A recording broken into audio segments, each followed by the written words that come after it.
This episode of the Golf Gambling Podcast from the Sports Gambling Podcast Network is brought to you by Kalshi.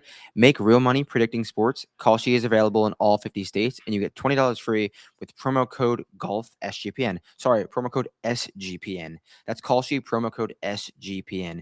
New year, new gear. The SGPN merch store has a bunch of new items for the new year, and right now you can get 10% off everything. Promo code 2026. Definitely grab some Golf Gambling Podcast merchandise. Helps us out a lot.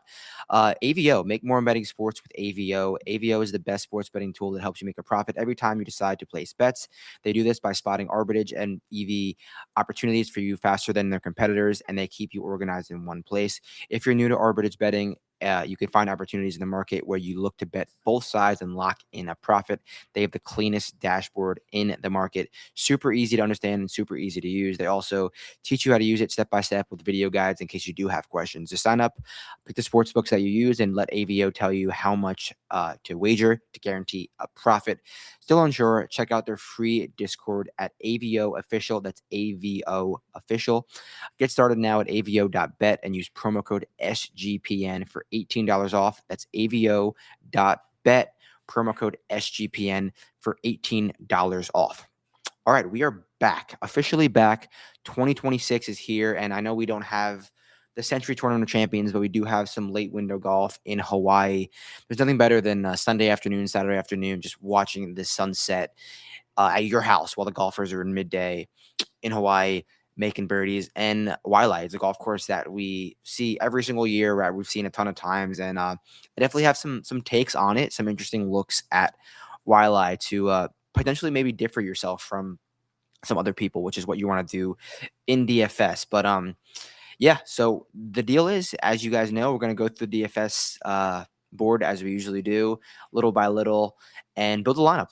That's pretty much what the go around is for the show. If you're new, as always, appreciate the support and appreciate you guys having me back for another year of SGPN and the Golf Gambling Podcast. So let's get right into it. Firstly, I'm going to talk about Waialae a little bit. A lot of people are going to be talking about plotting and just thinking it around and getting hot with your wedges, but I saw something very differently when I was at Waialae last year, and that was a real world where golfers could bomb and gouge this course. And it's not the only path to success. Obviously, you can definitely get hot hitting fairways and just hitting greens, getting hot with the putter. But look at Steven Yeager, look at Patrick Fishburne. There were guys who literally just drip driver and found spots to just hit wedges at.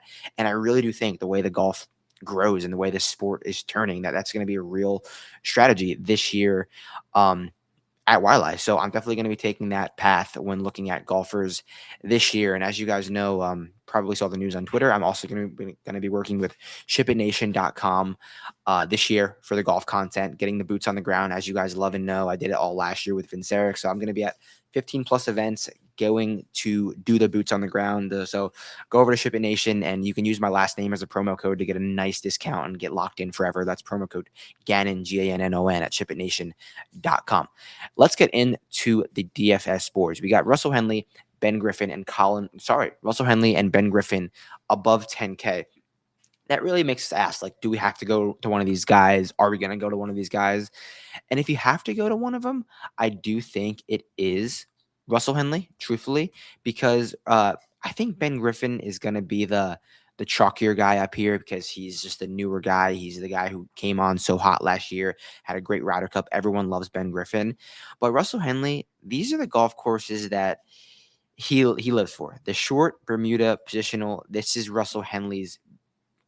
This is his game. He won here in his debut back in 2013. He's got another runner-up, another top 4, and other top 10s here as well.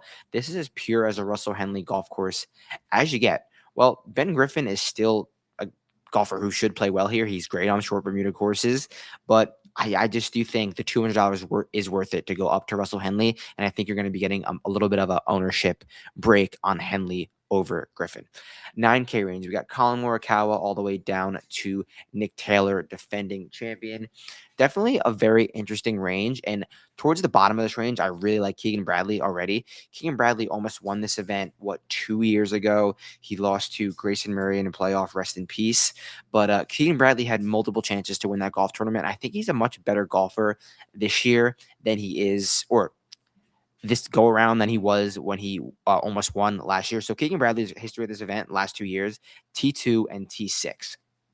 He gained strokes across the board all 4 times, and he's just confident. He really is. Like, the older he gets, the more confident he is in his game. Still hits it long enough, still hits it solid enough, and as long as the putter cooperates, I think Keegan is in for another really, really good year.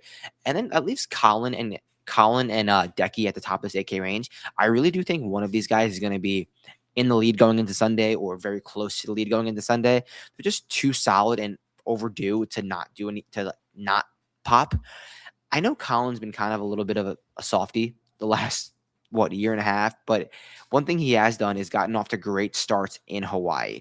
He's played this event only twice. That was a T7 and T21. But looking back at Colin's starts in Hawaii the last few years. So when you go to Kapalua and look at Colin Morikawa's course history, it is last 4 years: T5 runner-up, T5 runner-up. Colin likes to get off to a hot start in Hawaii. He doesn't play this event as much as he plays the Century, but I would argue this golf course fits his game even better than Kapalua does. So I do like Colin a lot. I think Colin is a great first guy in if you want to skip these top. And then also in the 9K range, a fade for me would be JJ Spawn. Listen, like, JJ Spawn was 65-1 at this time last year. I know he wasn't a major champion this year, but I'm not buying that upsell for JJ Spawn, who's already been on the record for saying he's kind of like gotten a lot out of his game and he would be okay to retire right now. I don't think we're having a better season than we did in 2025 for JJ Spawn. So he'd be my fade in that range. 8K range: Kurt Kitayama down to Brian Harmon, Rico Hoey. I think Rico Hoey, Chris Gotterup, and Keith Mitchell are great. Also Kurt Kitayama. These are 4 bomb and gouge guys that I really think can get into the mix. Kurt Kitayama, Chris Gotterup, Rico Hoey, and Keith Mitchell. Those 4 guys, I think, would be in for a really good week, and none of them really fit the bill of the traditional Waialae plot Bermuda guy. But I do think these guys will play really good golf this week, hitting the ball really far off the tee and getting hot with the wedges. If I had to go the traditional plotter in this range, it would probably be Aaron Rai. I was going to say Brian Harmon, but I think it's going to be Aaron Rai.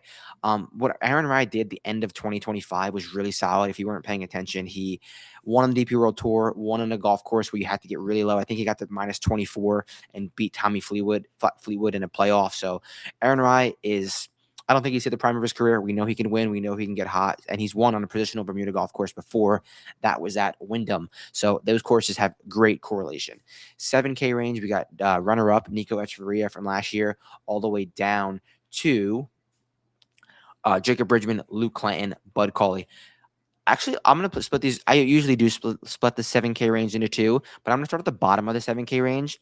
I love these 2 names, Jacob Bridgman and Bud Cauley.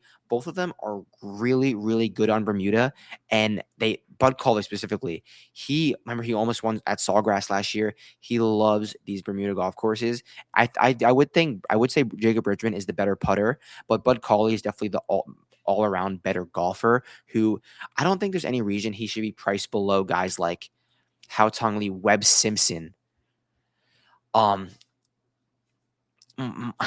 Daniel Berger, Matt McCarty. I really do not think he should be priced this low. So Bud Cauley is a guy that I'm going to click, and I'll click him right now.